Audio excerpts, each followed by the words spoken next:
ನಮಸ್ಕಾರ ವೀಕ್ಷಕರೇ, ವಿಶೇಷ ಕಾರ್ಯಕ್ರಮಕ್ಕೆ ನಿಮ್ಮೆಲ್ಲರಿಗೂ ಸ್ವಾಗತ. ಪರಾಭವ ನಾಮ ಸಂವತ್ಸರ ಯುಗಾದಿಯ ಸಂಭ್ರಮದಲ್ಲಿ ನಾವೆಲ್ಲರೂ ಇದ್ದೀವಿ.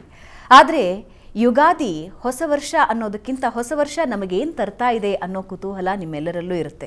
ಪ್ರತಿಯೊಬ್ಬರ ಜೀವನದಲ್ಲಿ ನೂರಾರು ಆಸೆಗಳು, ನೂರಾರು ಕಷ್ಟ, ನೂರಾರು ಸುಖ ದುಃಖಗಳ ಸಮ್ಮಿಲನದೊಂದಿಗೆ ಜೀವನ ಸಾಗ್ತಾ ಇರುತ್ತೆ. ಈ ಸಂದರ್ಭದಲ್ಲಿ ಹೊಸ ವರ್ಷ ಬರ್ತಾ ಇದೆ, ಹೊಸತೇನು ತರ್ತಾ ಇದೆ ಅನ್ನುವ ಕುತೂಹಲ ಖಂಡಿತ ಇರುತ್ತೆ. ಈ ಬಾರಿಯ ಯುಗಾದಿ ಸಂಭ್ರಮದಲ್ಲಿ ನಾವು ತಿಳ್ಕೊಳ್ಳೋಣ ಪರಾಭವ ನಾಮ ಸಂವತ್ಸರ ನಮಗೋಸ್ಕರ ಏನನ್ನು ತರ್ತಾ ಇದೆ ಅಂತ. ಹಾಗೆ ಯಾವ ಯಾವ ರಾಶಿಗಳ ಮೇಲೆ ಏನೇನು ಪ್ರಭಾವಗಳಿರುತ್ತೆ, ಪಂಚಾಂಗ ಏನು ಹೇಳ್ತಾ ಇದೆ, ಇವೆಲ್ಲದರ ಸಮ್ಮಿಲನ ಈ ವಿಶೇಷ ಕಾರ್ಯಕ್ರಮ. ಮತ್ತೊಮ್ಮೆ ಕಾರ್ಯಕ್ರಮಕ್ಕೆ ಸ್ವಾಗತ. ಇವತ್ತಿನ ನಮ್ಮ ಕಾರ್ಯಕ್ರಮದಲ್ಲಿ ಮುಂದಿನ ವರ್ಷ ಹೇಗಿರುತ್ತೆ, ಪರಾಭವ ನಾಮ ಸಂವತ್ಸರ ಏನನ್ನು ತೆಗೆದುಕೊಂಡು ಬರ್ತಾ ಇದೆ, ಇದೆಲ್ಲದನ್ನ ಕುರಿತಾಗಿ ಮಾತನಾಡೋದಕ್ಕೆ ಖ್ಯಾತ ಜ್ಯೋತಿಷಿಗಳು, ಆಧ್ಯಾತ್ಮಿಕ ಚಿಂತಕರಾದ ದೈವಜ್ಞ ಸೋಮಯಾಜಿಯವರು ನಮ್ಮೊಂದಿಗಿದ್ದಾರೆ. ಗುರುಗಳೇ ನಮಸ್ಕಾರ, ಕಾರ್ಯಕ್ರಮಕ್ಕೆ ಸ್ವಾಗತ. ನಮಸ್ತೆ ಅಮ್ಮ. ಹೊಸ ವರ್ಷದ ಶುಭಾಶಯಗಳು ನಿಮಗೆ. ತಮಗೂ ಕೂಡ. ಹೊಸ ವರ್ಷ ಅಂದ ತಕ್ಷಣ ಹರ್ಷ ತರುತ್ತೆ. ಹೊಸ ವರ್ಷ ಬರ್ತಾ ಇದೆ, ಹೊಸ ಜೀವನ ಕಟ್ಕೊಳ್ಬಹುದು, ಹೊಸ ಕನಸುಗಳನ್ನು ಕಾಣಬಹುದು ಅಂತ ಪ್ರತಿಯೊಬ್ಬರು ಅಂದ್ಕೊಳ್ತಾ ಇರ್ತಾರೆ. ಆದರೆ ಅದರ ಜೊತೆಗೆ ಒಂದು ಸಣ್ಣ ಆತಂಕನೂ ಇರುತ್ತೆ, ಮುಂದಿನ ವರ್ಷ ನಮ್ಮ ಜೀವನ ಹೇಗಿರುತ್ತೆ ಅಂತ. ಹಾಗಾಗಿಯೇ ಈ ಬಾರಿಯ ಸಂವತ್ಸರ ಏನನ್ನು ತೆಗೆದುಕೊಂಡು ಬರ್ತಾ ಇದೆ ಅನ್ನೋದನ್ನು ನಮ್ಮ ವೀಕ್ಷಕರಿಗೆ ನಿಮ್ಮ ಮೂಲಕ ತಿಳಿಸುವಂತಹ ಪ್ರಯತ್ನ ಏಷ್ಯಾನೆಟ್ ಸುವರ್ಣ ನ್ಯೂಸ್ ನಡೆಸ್ತಾ ಇದೆ. ಶ್ರೀ ಗುರುಭ್ಯೋ ನಮಃ. ಭಾರತೀ ಕರುಣಾ ಪಾತ್ರಂ ಭಾರತೀ ಪದಭೂಷಣಂ ಭಾರತೀ ಪದಮಾರೂಢಂ ಭಾರತೀ ತೀರ್ಥಮಾಶ್ರಯೇ ವಿದ್ಯಾ ವಿನಯ ಸಂಪನ್ನಂ ಪೀತರಾಗಂ ವಿವೇಕಿನಂ ವಂದೇ ವೇದಾಂತ ತತ್ವಜ್ಞಂ ವಿಧುಶೇಖರ ಭಾರತೀ. ಸಮಸ್ತ ಕನ್ನಡ ಕುಲಕೋಟಿಗೆ, ಪ್ರೇಕ್ಷಕ ಪ್ರಭುಗಳಿಗೆ ಪರಾಭವ ನಾಮ ಸಂವತ್ಸರದ ಶುಭಾಶಯಗಳು, ಶುಭಕಾಮನೆಗಳು. ತಮ್ಮೆಲ್ಲರ ಜೀವನವೂ ಕೂಡ ಅತ್ಯಂತ ಮಂಗಳಮಯವಾಗಿ, ಆರೋಗ್ಯಪೂರ್ಣವಾಗಿ, ತೃಪ್ತಿಕರವಾಗಿ ಇರಲಿ ಅಂಥೇಳಿ ತಮ್ಮೆಲ್ಲರ ಪರವಾಗಿ, ನನ್ನ ಆರಾಧ್ಯ ದೈವವಂತ ಶೃಂಗೇರಿಯ ಶಾರದಾಂಬೆಯ ಚರಣಕಮಲಗಳಲ್ಲಿ ತಮ್ಮೆಲ್ಲರ ಪರವಾಗಿ ಪ್ರಾರ್ಥಿಸ್ತೀನಿ. ಚತುರ್ಭುಜೆ ಚಂದ್ರಕಲಾವತಂಸೆ ಕುಚೋನ್ನತೆ ಕುಂಕುಮರಾಘಶೋಣೆ ಪುಂಡ್ರೇಕ್ಷುಪಾಶಾಂಕುಶ ಪುಷ್ಪಬಾಣಚಾಪಹಸ್ತೆ ನಮಸ್ತೆ ಜಗದೇಕಮಾತಃ. ಜಯ ತ್ವಂದೇವಿ ಚಾಮುಂಡೆ ಜಯ ಭೂತಾಪಹಾರಿಣಿ ಜಯ ಸರ್ವಕತೆ ದೇವಿ ಕಾಳರಾತ್ರಿ ನಮೋಸ್ತುತೆ. ಹರಿ ಓಂ. ತಮಗೂ ಕೂಡ ಪರಾಭವ ನಾಮ ಸಂವತ್ಸರದ ಶುಭಾಶಯಗಳು, ಶುಭಕಾಮನೆಗಳು. ಹಾಗೆ ನಿಮ್ಮ ಜೊತೆಗೆ ತೆರೆ ಹಿಂದೆ ಕೆಲಸ ಮಾಡ್ತಾ ಇರತಕ್ಕಂಥ ದೊಡ್ಡ ಸಮೂಹ, ಚಾನಲಿನ ಎಲ್ಲ ಸಮೂಹಕ್ಕೂ ಕೂಡ ನನ್ನ ಶುಭಾಶಯಗಳು, ಶುಭಕಾಮನೆಗಳಮ್ಮ. ಇನ್ನು ಈ ಸಂವತ್ಸರದಲ್ಲಿ ಪಂಚಾಂಗ ಪಠಣದಿಂದ ಪ್ರಾರಂಭವಾಗ್ತಕ್ಕಂಥ ಈ ಸಂವತ್ಸರ ಏನಪ್ಪ, ವರ್ಷ ಯುಗಾದಿ ಬರುತ್ತೆ, ಇವ್ರು ಏನು ಹೇಳ್ತಾ ಇದ್ದಾರೆ ಅಂತಕ್ಕಂಥದ್ದು ಒಂದಷ್ಟು ಜನಗಳಿಗೆ ತಮ್ಮ ನಾಳೆಯ ಬಗ್ಗೆ ಒಂದಿಷ್ಟು ಕುತೂಹಲ ಇದ್ದರೂ ಕೂಡ ಇನ್ನೊಂದಷ್ಟು ಜನರಿಗೆ ಸರಿ ಪಂಚಾಂಗ ಶ್ರವಣ ತಾನೆ ಅಷ್ಟೇ. ಚೈತ್ರಾದಿ, ಚೈತ್ರ, ವೈಶಾಖ, ಜ್ಯೇಷ್ಠ ಈ ರೀತಿಯ 12 ತಿಂಗಳುಗಳನ್ನು ಆಚರಣೆ ಮಾಡತಕ್ಕಂಥ ಎಲ್ಲರಿಗೂ ಕೂಡ ಇದೊಂದು ದೊಡ್ಡದಾದಂತಹ ವಿಶೇಷ ಪರ್ವದಿನ, ವಿಶೇಷವಾದಂಥ ಹಬ್ಬ. ಸಾಧಾರಣವಾಗಿ ವರ್ಷ ಅಂದರೆ ಎಲ್ಲ ಪದ್ಧತಿಗಳಲ್ಲೂ ಕೂಡ ನಾವು 12 ತಿಂಗಳುಗಳ ಸಮೂಹಕ್ಕೆ ಒಂದು ಸಂವತ್ಸರ ಅಂತೀವಿ. ಸಂವತ್ಸರ ಅಂದರೆ ಏನು ಅಂತಕ್ಕಂಥ ಪ್ರಶ್ನೆಗಳು ಬಂದಾಗ 12 ತಿಂಗಳುಗಳ ಒಂದು ಸಮೂಹ, ಅದನ್ನ ಒಂದು ವರ್ಷ ಅಂತೀವಿ. ಆದರೆ ಈ ವರ್ಷದ ಒಂದು ವಿಶೇಷತೆ ಅಂದರೆ 13 ತಿಂಗಳಿಂದ ಕೂಡಿರತಕ್ಕಂಥ ಒಂದು ಸಂವತ್ಸರ ಇದು. ಅಧಿಕ ಮಾಸ. ಈ ಜ್ಯೇಷ್ಠ ಮಾಸದಲ್ಲಿ 2 ತಿಂಗಳು ಜ್ಯೇಷ್ಠ ಮಾಸದ ಆಚರಣೆ ಮಾಡ್ತೀವಿ. ಒಂದು ಅಧಿಕ ಜ್ಯೇಷ್ಠ, ಇನ್ನೊಂದು ನಿಜ ಜ್ಯೇಷ್ಠ ಅಂತ. ಏನಪ್ಪ ಇದು ಅಧಿಕ ಮಾಸ, ಇದಕ್ಕೇನಿದೆ ಆಧಾರ, ಯಾತಕ್ಕಾಗಿ ಅಧಿಕ ಮಾಸದ ಆಚರಣೆ? ಅಧಿಕ ಅಂದರೆ ಏನೋ ಕೆಟ್ಟದ್ದು, ಏನೋ ಆಗ್ಬಿಡತ್ತೋ? ಇಲ್ಲ, ಅಧಿಕಸ್ಯ ಅಧಿಕಂ ಫಲಂ. ಭಗವನ್ ನಾರಾಯಣನ, ಜಗದ್ರಕ್ಷಕನ, ಜಗನ್ನಿಯಾಮಕನ, ಜಗದೀಶ್ವರಿಯ ಆರಾಧನೆಗೆ ಅತ್ಯಂತ ಶುಭ ಸಮಯ ಅಂತಂದ್ರೆ ತಪ್ಪಾಗಲಾರದು. ಅಧಿಕ ಮಾಸಕ್ಕೆ ಯಾರು ಭಯಪಡಬೇಕಾಗಿದ್ದಿಲ್ಲ. ಒಂದು ಗಾದೆ ಮಾತಿದೆ ನಮ್ಮ ಗ್ರಾಮೀಣ ಭಾಗದಲ್ಲಿ, ಬರಗಾಲದಲ್ಲಿ ಅಧಿಕ ಮಾಸ ಅಂತ. ಇಲ್ಲ, ಅಂಥ ಭಯ ಪಡಬೇಕಂಥದ್ದೇನೂ ಇಲ್ಲ. ಅಧಿಕ ಮಾಸ ಜ್ಯೇಷ್ಠ ಮಾಸವಾಗಿದ್ದರಿಂದ ಜಗದ್ರಕ್ಷಕನ, ಜಗನ್ನಿಯಾಮಕನ, ಜಗದೀಶ್ವರನ, ಜಗನ್ಮಾತೆಯ ಆರಾಧನೆಗೆ ಪ್ರಶಸ್ತವಾದಂಥ ಸಮಯ ಈ ಅಧಿಕ ಜ್ಯೇಷ್ಠ ಮಾಸ. ಅಧಿಕ ಜ್ಯೇಷ್ಠವಲ್ಲದೇನೆ ನಿಜ ಜ್ಯೇಷ್ಠ ಅಂಥೇಳಿ ಅದು ಕೂಡ ಉಂಟು. ಹಾಗಾಗಿ 13 ತಿಂಗಳುಗಳ ಸಮೂಹ ಈ ವರ್ಷ ಚಾಂದ್ರಮಾನ ರೀತ್ಯ. ಯಾವ ಚಾಂದ್ರಮಾನ ತಿಂಗಳಿನಲ್ಲಿ ಸಂಕ್ರಾಂತಿ ಸಂಭವಿಸೋದಿಲ್ಲ, ಅಂದರೆ ರವಿ ಒಂದು ಮನೆಯಿಂದ ಇನ್ನೊಂದು ಮನೆಗೆ ದಾಟೋದಿಲ್ಲ, ಅಂಥ ಮಾಸವನ್ನು ನಮ್ಮಲ್ಲಿ ಅಧಿಕ ಅಂತ ಹೇಳಿ ವ್ಯವಸ್ಥೆ ಮಾಡಿಕೊಂಡ್ರು. ಇದೇ ರೀತಿಯಲ್ಲೇ 11 ತಿಂಗಳಿನ ಒಂದು ವರ್ಷವೂ ಕೂಡ ನಮ್ಮ ಚಾಂದ್ರಮಾನ ರೀತಿಯ ಬರುತ್ತೆ. ಹಾಗೆ 29 ಫೆಬ್ರವರಿ ಅಪರೂಪಕ್ಕೆ 4 ವರ್ಷಕ್ಕೊಂದು ಸಾರಿ ಬರುತ್ತೆ. ಅದೇ ರೀತಿಯಲ್ಲಿ ನಮ್ಮಲ್ಲಿ ಈ ಕಾಲಮಾನವನ್ನು ಸ್ಪಷ್ಟ ರೀತಿಯಲ್ಲಿ ಇದಮಿತ್ತಮ್ ಅಂತ ತೀರ್ಮಾನ ಮಾಡೋದಕ್ಕೆ ಅಧಿಕ ಮತ್ತು ಶೂನ್ಯ ಮಾಸ ಅಂಥೇಳಿ ಅದನ್ನು ತಗೊಂಡು ಬಂದರು. ಇದೊಂದು ಪದ್ಧತಿ. ಈ ವರ್ಷದ ಒಂದು ವಿಶೇಷತೆ ಏನಪ್ಪ ಪರಾಭವನಾಮ ಸಂವತ್ಸರದಲ್ಲಿ ಅಂತಂದರೆ, ಮೊಟ್ಟ ಮೊದಲನೇದಾದ ದೊಡ್ಡದಾದ ವಿಶೇಷತೆ ವಾರ್ಷಿಕವಾಗಿ ಬರ್ತಕ್ಕಂತಹ ಬೇಕಾದಷ್ಟು ಹಬ್ಬ ಹರಿದಿನಗಳ ಹೊರತಾಗಿಯೂ ಕೂಡ ಅಧಿಕ ಮಾಸ ಒಂದು ದೊಡ್ಡ ವಿಶೇಷ. ಇನ್ನೊಂದೇನಪ್ಪ ಅಂದರೆ, ಯಾವುದೇ ರೀತಿಯ ಗ್ರಹಣವೂ ಸಂಭವಿಸದೇ ಇರತಕ್ಕಂತಹ ವರ್ಷ ಇದಾಗಿದೆ.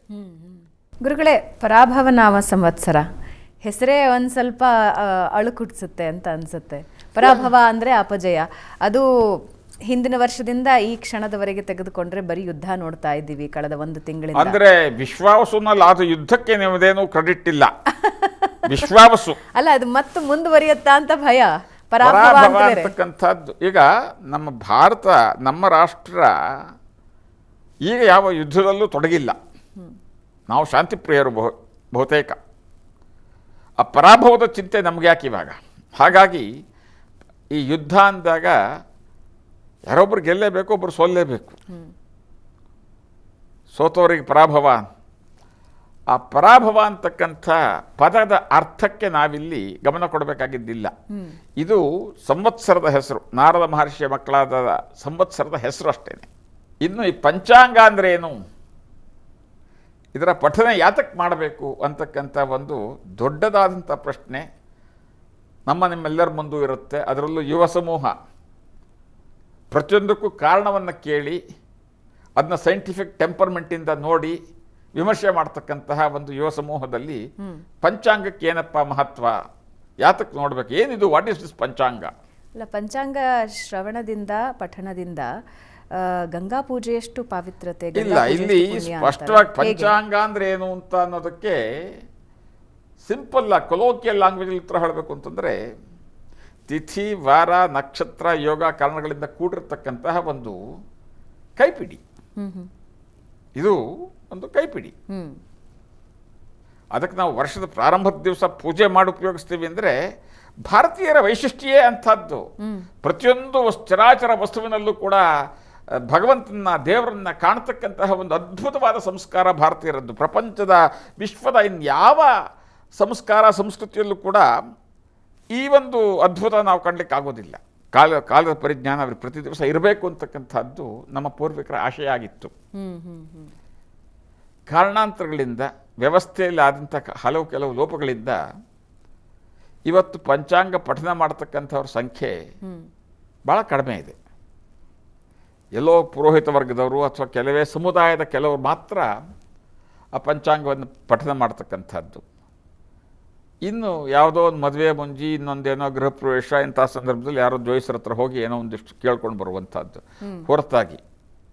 ಹಾಗಾಗಿ ಏನು ಮಾಡಿರು, ಕನಿಷ್ಠ ವರ್ಷದ ಮೊದಲನೇ ದಿವಸ, ಯುಗಾದಿ ಹಬ್ಬದ ದಿವಸವಾದ್ರೂ ಪಂಚಾಂಗ ಶ್ರವಣ ಮಾಡಿ. ಯಾಕೆ ಶ್ರವಣ ಅಂತ ಹೇಳಿದರು ಅಂದರೆ, ಎಲ್ಲರಿಗೆ ಪಠನ ಮಾಡೋದಕ್ಕೆ ಗೊತ್ತಿಲ್ಲದೆ ಇರ್ಬೋದು. ಅದು ಬಹಳಷ್ಟು ಸಂಸ್ಕೃತ ಶಬ್ದಗಳಿಂದ ಕೂಡಿರ್ತಕ್ಕಂತಹ ಒಂದು ನಿತ್ಯ ಪಂಚಾಂಗ ಏನಿದೆ, ಅದು ಜನಸಾಮಾನ್ಯರಿಗೆ ಎಲ್ಲರಿಗೂ ಕೂಡ ಪಠನ ಕಠಿಣವಾಗಬಹುದು ಅಂತಕ್ಕಂತಹ ಒಂದು ಸದುದ್ದೇಶದಿಂದ ಪಠನ ಮಾಡ್ತಕ್ಕಂಥದ್ದೇ ಶ್ರೇಯಸ್ಸು. ಅದಾಗದೇ ಪಕ್ಷದಲ್ಲಿ ತಿಳಿದಿರತಕ್ಕಂತಹ ಪಂಡಿತರನ್ನು ಕರೆಸಿ, ಸಾಧ್ಯವಾದರೆ ಅವರನ್ನು ನಿಮ್ಮ ಮನೆಗೆ ಕರೆಸಿ ಅಥವಾ ನೀವು ಅವ್ರ ಮನೆಗೆ ಹೋಗಿ ಓದಿಸಿ ತಿಳ್ಕೊಳ್ಳಿ. ಅದು ಆಗದೇ ಇದ್ದಾಗ ಸಮೂಹವಾಗಿ ಮಂದಿರಗಳು, ದೇವಾಲಯಗಳು ಅಥವಾ ಸಾಮೂಹಿಕ ಸಮುದಾಯ ಭವನಗಳಲ್ಲಿ, ಹಳ್ಳಿಗಾಡಿನಲ್ಲಿ ಊರಿನ ಪುರೋಹಿತರು ಅಥವಾ ಪಂಡಿತರನ್ನು ಕರೆಸಿ ಮನೆ ಕುಟುಂಬದವರೆಲ್ಲರೂ ಅಲ್ಲಿ ಹೋಗಿ ಅವ್ರ ಹತ್ರ ಪಂಚಾಂಗ ಪಠನವನ್ನು ಮಾಡಿಸಿ ಅದನ್ನು ಕೇಳಿ ಒಂದಿಷ್ಟು ಈ ಸಂಸ್ಕಾರ ಸಂಸ್ಕೃತಿ ಉಳಿಸುವಂತಹ ಒಂದು ಪ್ರಯತ್ನವನ್ನು ಮಾಡ್ತಾ ಇದ್ದಾರೆ. ಗುರುಗಳೇ, ಇವತ್ತು ವೀಕ್ಷಕರ ಸೌಭಾಗ್ಯ ಏನಂದರೆ ನೀವು ಕೂತಿದ್ದೀರಿ, ಯುಗಾದಿ ಹಬ್ಬದ ದಿನದಲ್ಲಿದ್ದೀವಿ. ಪಂಚಾಂಗ ಶ್ರವಣ ಇಲ್ಲಿ ಸ್ಪಷ್ಟವಾಗಿ ನಾನೊಂದು ವಿರೋಧ ಏನು ಮಾಡ್ತೀನಿ ಅಂದರೆ, ಇದು ವೀಕ್ಷಕರ ಸೌಭಾಗ್ಯ ಅಲ್ಲ, ಆ ಪ್ರೇಕ್ಷಕ ಪ್ರಭುಗಳ ಮುಂದೆ ಕೂಡ್ತಕ್ಕಂತಹ ಒಂದು ಸದವಕಾಶ ನನಗೆ ಸಿಕ್ಕಿರ್ತಕ್ಕಂಥ ನನ್ನ ಸೌಭಾಗ್ಯ ಹೊರತಾಗಿ ಎಂಥೆಂಥ ಮಹನೀಯರು ದೊಡ್ಡ ದೊಡ್ಡವ್ರು ನೋಡ್ತಾ ಇರ್ತಕ್ಕಂತಹ ಈ ವಾಹಿನಿಯಲ್ಲಿ ನನ್ನ ಸೌಭಾಗ್ಯ ಅಂತ ನಾನು ಹೇಳ್ಕೋಬೇಕೇ ಹೊರತಾಗದು ಅವ್ರ ಸೌಭಾಗ್ಯ ಅಲ್ಲ ಅಂತ ಸ್ಪಷ್ಟವಾಗಿ ಹೇಳಿ ನಿಮ್ಮ ಮಾತನ್ನು ಗೌರವಪೂರ್ಣವಾಗಿ ವಿರೋಧಿಸ್ತೇನೆ. ಹಾಗಾಗಿ ನಿಮ್ಮ ಸೌಭಾಗ್ಯವೂ ಪ್ರೇಕ್ಷಕರ ಸೌಭಾಗ್ಯವೂ ನಿಮ್ಮ ಧ್ವನಿಯಲ್ಲಿ ಇವತ್ತಿನ ಪಂಚಾಂಗ ಶ್ರವಣ ಆಗಿಬಿಡಲಿ ನಮ್ಮ ವೀಕ್ಷಕರಿಗೆ. ನಾನು ಭಾಳ ಕೊಲೋಕಿಯಲ್ ಲ್ಯಾಂಗ್ವೇಜಲ್ಲಿ ಸಂಕ್ಷಿಪ್ತವಾಗಿ ಪಠನ ಮಾಡ್ತೀನಿ. ಪದ್ಧತಿಯ ಪ್ರಕಾರ ಉದ್ದಕ್ಕೆ ಶ್ಲೋಕಗಳನ್ನೆಲ್ಲ ಹೇಳಿಕೊಂಡು ಸಂಸ್ಕೃತದಲ್ಲೇ ಮಾತಾಡ್ಕೊಂಡು ಹೋದರೆ ನನ್ನ ಪ್ರಿಯ ಪ್ರೇಕ್ಷಕ ಪ್ರಭುಗಳು ಬಹಳ ಜನಗಳಿಗೆ ಅದು ಕಬ್ಬಿಣದ ಕಡಲೆ ಆಗಿರುತ್ತೆ. ಹಾಗಾಗಿ ಜನಸಾಮಾನ್ಯರಿಗೆ ಅರ್ಥವಾಗುವಂತಹ ಒಂದು ಸಂಕ್ಷಿಪ್ತವಾದ ಭಾಷೆಯಲ್ಲಿ ಓದ್ತಕ್ಕಂಥದ್ದು ಸರಿ ಅಂತ ನನ್ನ ಅನಿಸಿಕೆ ಅಮ್ಮ. ಶಾಲಿವಾಹನ ಶಕ ವರ್ಷ 1949 ಪರಾಭವನಾಮ ಸಂವತ್ಸರ 2026 ಇಸ್ವಿ ಮಾರ್ಚ್ ತಿಂಗಳು 19ನೇ ತಾರೀಕು ಗುರುವಾರ, ಅಮಾವಾಸ್ಯೆ ಬೆಳಗ್ಗೆ 6:51 ಮಾತ್ರ ಇರೋದು. ಉಪರಿ ಪ್ರತಿಪದ್. ಉಪರಿ ಅಂತಂದರೆ ಅಮಾವಾಸ್ಯೆ ಮೇಲ್ಪಟ್ಟು ತಕ್ಷಣ ಬರ್ತಕ್ಕಂಥದ್ದಕ್ಕೆ ಉಪರಿ ಅಂತ ಕರೆದ್ರು. ಇಲ್ಲಿ ಪ್ರತಿಪದ್ 57 ಘಟಿ ಇಂದ ಕೂಡಿರುತ್ತೆ. ಅಂದರೆ ನಾಳೆ ಬೆಳಗಿನ ಜಾಮ 20ನೇ ತಾರೀಕು ಬೆಳಗಿನ ಜಾಮ 5:45 ಕೂಡ ಪಾಡ್ಯ ಇರುತ್ತೆ. ನಾಳೆಗೆ ಆಚರಣೆಗೆ ಇದು ಸಿಗೋದಿಲ್ಲ. ಹಾಗಾಗಿ ಇವತ್ತು ಯುಗಾದಿ ಹೊಸ ವರ್ಷದ ಆಚರಣೆ. ಉತ್ತರ ಭಾದ್ರ ನಕ್ಷತ್ರ 55 ಘಟಿ 51 ವಿಘಟಿ, ಶುಕ್ಲ ಯೋಗ 48 ಘಟಿ 57 ವಿಘಟಿ, ನಾಗವಾನ್ ಕರ್ಣ 38 ವಿಘಟಿ, ತೈಲಾಭ್ಯಂಗ, ನಿಂಬದಳ ಭಕ್ಷಣ, ಪಂಚಾಂಗ ಶ್ರವಣ ಪಠನ ಅಂತಂದರು. ನಂತರ ಈ ದಿವಸದ ಒಂದು ವಿಶೇಷ ಏನಪ್ಪ ಅಂದರೆ ನವರಾತ್ರಿ ಪ್ರಾರಂಭ. ನವರಾತ್ರಿ ಅಂತಂದಾಗ ವರ್ಷದಲ್ಲಿ ಇತ್ತೀಚಿನ ವರ್ಷಗಳಲ್ಲಿ ನಾವು 2 ನವರಾತ್ರಿ ಆಚರಣೆ ಮಾಡ್ತೀವಿ. ಮುಂಚೆ ಎಲ್ಲ ವರ್ಷಕ್ಕೆ 5 ಸಾರಿ ನವರಾತ್ರಿ ಇರ್ತಿತ್ತು, ಗುಪ್ತ ನವರಾತ್ರಿ ಇತ್ಯಾದಿಗಳು. ಈಗ ನಮ್ಮಲ್ಲಿ 2 ನವರಾತ್ರಿ. ಆ 2 ನವರಾತ್ರಿ ಒಂದು ವಿಶೇಷ ಏನಪ್ಪ ಅಂದರೆ ಮೊದಲನೇದಾಗಿ ಬರ್ತಕ್ಕಂಥದ್ದು ಚೈತ್ರ ಮಾಸದಲ್ಲಿ ಬರ್ತಕ್ಕಂತಹ ಚೈತ್ರ ಶುದ್ಧ ಪಾಡ್ಯದಿಂದ ನವಮಿವರೆಗಿರ್ತಕ್ಕಂತಹ ರಾಮನವಮಿವರೆಗಿರ್ತಕ್ಕಂತಹ 9 ದಿವಸಗಳನ್ನು ಸಮೂಹವನ್ನು ಚೈತ್ರ ನವರಾತ್ರಿ ಅಂತ ಕರೆದರು. ಅಥವಾ ವಸಂತ ಮಾಸ ಪ್ರಾರಂಭ, ವಸಂತ ಋತು ಪ್ರಾರಂಭ ಇರೋದರಿಂದ ವಸಂತ ನವರಾತ್ರಿ ಅಂತಲೂ ಕರೆದರು. ಆಶ್ವೀಜ ಮಾಸದಲ್ಲಿ ಬರ್ತಕ್ಕಂತಹ ನವರಾತ್ರಿ, ಆಶ್ವೀಜ ಶುದ್ಧ ಪಾಡ್ಯದಿಂದ 9 ದಿವಸಗಳ ಒಂದು ಸಮೂಹ ಏನಿತ್ತು ಶರನ್ನವರಾತ್ರಿ, ಅದನ್ನು ಶರನ್ನವರಾತ್ರಿ ಅಂತ ಕರೆದ್ರು. ಅದಕ್ಕೇನಪ್ಪ ಅಂದರೆ ಶರತ್ ಋತು ಅವಾಗ ಪ್ರಾರಂಭ. ದೇವಿಯ, ಜಗನ್ಮಾತೆಯ, ಜಗದ್ರಕ್ಷಕಿಯ ಆರಾಧನೆಗೆ ಅತ್ಯಂತ ಪವಿತ್ರವಾದಂತಹ ಶುಭ ಮುಹೂರ್ತ ಅದು ಅಂಥೇಳಿ ಹಾಗೆ ಕರೆದರು. ಈಗ ಆಗ್ತಕ್ಕಂತಹ ವಸಂತ ಮಾಸ ಆದ್ದರಿಂದ, ವಸಂತ ಋತು ಆಗಿದ್ದರಿಂದ ಇದು ವಸಂತ ನವರಾತ್ರಿ, ಅದರ ಆರಾಧನೆಯೂ ಇವತ್ತೆ. ಇನ್ನು ಯುಗಾದಿ ಹಬ್ಬದ ಆಚರಣೆ ಅದು ಕೂಡ ಇವತ್ತೇ. ಪಂಚಾಂಗ ಶ್ರವಣ ಆಯಿತು. ಆದರೆ ಯುಗಾದಿ ಸಂಭ್ರಮದಲ್ಲಿ ಎಲ್ಲರೂ ಇದ್ದೀವಿ, ಹೊಸ ವರ್ಷ ಅಂತಿರ್ತೀವಿ. ಆದರೆ ಅದರ ಆಚರಣೆ ಹೇಗೆ ಗುರುಗಳಿಂದ ತಿಳಿಯೋಣ. ಗುರುಗಳೇ, ಬ್ರೇಕ್ಗೆ ಮುಂಚೆ ಹೊಸ ವರ್ಷದ ಆಚರಣೆ ಏನಪ್ಪ, ನಮ್ಮಲ್ಲಿ ವೈವಿಧ್ಯಪೂರ್ಣವಾಗಿ ಕೂಡಿರ್ತಕ್ಕಂಥ ಆಚರಣೆ. ಶುಭ ಮುಹೂರ್ತದಲ್ಲಿ, ಬ್ರಾಹ್ಮಿ ಮುಹೂರ್ತದಲ್ಲಿ ಎದ್ದು ಶುಚಿರ್ಭೂತರಾಗಿ ಸ್ನಾನೇನ ಶುದ್ಧಿ ನತು ಚಂದನೇನ ಅಂದಂತಹ ಭಾರತೀಯ ಸಂಸ್ಕಾರ ಸಂಸ್ಕೃತಿ, ಅಭ್ಯಂಗ ಸ್ನಾನವನ್ನು ಮಾಡಿ, ಅಭ್ಯಂಗ ಸ್ನಾನ ಅಂತಂದರು. ಅಭ್ಯಂಗ ಸ್ನಾನವನ್ನು ಮಾಡಿ ಶಕ್ತರು ಸಾಧ್ಯವಾದವರು ಈ ಒಂದು ಪರ್ವ ದಿವಸದಲ್ಲಿ ಮಹಾನದಿಯ ಸ್ನಾನ, ಸಂಗಮ ಸ್ನಾನ, ಸಾಗರ ಸ್ನಾನಾದಿಗಳನ್ನು ಹೇಳಿದರು ಶಾಸ್ತ್ರದಲ್ಲಿ. ಸ್ನಾನ ಮಾಡಿ ಶುಚಿರ್ಭೂತರಾದ ನಂತರದಲ್ಲಿ ನೂತನ ವಸ್ತ್ರಧಾರಣೆ ಅಂತಂದರು. ಏನಪ್ಪ ಗುರುಗಳು ಹೊಸ ಬಟ್ಟೆ ಹಾಕಬೇಕು ಅಂತಿದ್ದಾರೆ, ಈ ವರ್ಷ ನಮ್ಮ ಹತ್ರ ದುಡ್ಡಿಲ್ವಲ್ಲ, ಯೋಚನೆ ಮಾಡಬೇಕಾಗಿದ್ದಿಲ್ಲ. ಇರತಕ್ಕಂಥದ್ದನ್ನೇ ಇರೋದರಲ್ಲೇ ಚೆನ್ನಾಗಿರೋದನ್ನ ನೋಡಿ, ಇರತಕ್ಕಂಥದ್ರಲ್ಲೇ ಇದು ಹೊಸ್ತು ಅಂತಕ್ಕಂಥ ಭಾವನೆ. ಮಾನಸಿಕವಾಗಿ ನಾವು ಹೊಸರಾಗಬೇಕೇ ಹೊರತಾಗಿ ಅತ್ಯವಶ್ಯಕವಾಗಿ ಹೊಸ ಬಟ್ಟೆ ಇಲ್ಲ, ಆದ್ದರಿಂದ ನಾನು ಈ ವರ್ಷ ಯುಗಾದಿ ಹಬ್ಬ ಮಾಡಲ್ಲ ಅಂತಕ್ಕಂಥದ್ದು ತಪ್ಪು ಕಲ್ಪನೆ. ಆದರೆ ಬಹುತೇಕರ ಬಟ್ಟೆ ಅತ್ಯವಶ್ಯಕವಾದಂಥದ್ದರಿಂದ ಒಂದು ಜೊತೆನಾರು ವರ್ಷಕ್ಕೆ ಹೊಸ್ತಿರುತ್ತೆ ಅವ್ರ ಹತ್ರ. ಹೊಸ ಬಟ್ಟೆಯನ್ನು ಧರಿಸಿ ಹಣೆಗೆ ತಿಲಕ ಇಡ್ಕೋಬೇಕಂತೆ, ಅವರವರ ಪದ್ಧತಿಗೆ ಅನುಗುಣವಾಗಿ ವಿಭೂತಿಯೋ ಕುಂಕುಮೋ ಅಕ್ಷತೆ ಅಥವಾ ನಾಮ ಇತ್ಯಾದಿ ಎಲ್ಲದೂ ಕೂಡ ಹಣೆಗೆ ತಿಲಕ ಇಟ್ಕೋಬೇಕು. ರಿಕ್ತವಾಗಿರ್ತಕ್ಕಬಾರ್ದು, ಬರೀ ಹಣೆಯಲ್ಲಿರಬಾರ್ದಂತೆ. ಗಂಡು ಮಕ್ಕಳಿರಲಿ ಹೆಣ್ಮಕ್ಳಿರಲಿ ಎಲ್ಲರೂ ಕೂಡ ತಿಲಕ ಧಾರಣೆ ಮಾಡಿ ಕುಲದೇವತಾ ಪೂಜೆ, ಇಷ್ಟ ದೇವತಾ ಪೂಜೆ ಎಂದರು. ಯುಗಾದಿಯಲ್ಲಿ ಕುಲದೇವತಾ ಪೂಜೆ ಮತ್ತು ಇಷ್ಟ ದೇವತಾ ಪೂಜೆ ನಿತ್ಯ ಮಾಡ್ತಕ್ಕಂಥ ಪೂಜೆ. ಅದಕ್ಕೂ ಮುಂಚೆ ಒಂದು ಸಂಕ್ಷಿಪ್ತವಾದಂತಹ ವ್ಯವಸ್ಥೆ ಏನಪ್ಪ ಅಂತಂದರೆ, ಮನೆಗೆ ತಳಿರು ತೋರಣ ಕಟ್ಟಿರಬೇಕಂತೆ. ತೋರಣ ಏನಪ್ಪ, ಭಾಳ ಜನ ತೋರಣ ಅಂದರೆ ಭಾಳ ದುಃಖದಿಂದ ಕಷ್ಟದಿಂದ ಹೇಳ್ತಾ ಇದ್ದೀನಿ ಈ ಮಾತನ್ನು. ಅಂಗಡಿಗೆ ಹೋಗಿ ಪ್ಲಾಸ್ಟಿಕ್ಕಿನ ತೋರಣ ತಂದು ಬಿಡ್ತೀರಾ, ಅದು ಸಪ್ಪು ನಿಷಿದ್ಧ. ಇದನ್ನು ಕೇಳಿದಾಗ ದುಃಖ ತಡೆಯೋಕ್ಕಾಗೋದಿಲ್ಲ ನನಗೆ. ಆಗ್ತಾ ಇರ್ತಕ್ಕಂಥ ನೋವು, ನಮ್ಮ ಸಂಸ್ಕಾರ ಸಂಸ್ಕೃತಿಯ ಮೇಲೆ ಎಷ್ಟು ದೊಡ್ಡ ಅಪಚಾರವಾಗ್ತಿದೆ ಅಂತಕ್ಕಂಥ ನೋವಿದೆ ನನಗೆ. ಮಾವು ಮತ್ತು ಬೇವಿನ ಸೊಪ್ಪಿನ ಆ ಕಡೆ ಈ ಕಡೆ ಹಾಕ್ಬಿಟ್ಟು ತೋರಣ ಕಟ್ತೀವಿ ನಮ್ಮಲ್ಲಿ.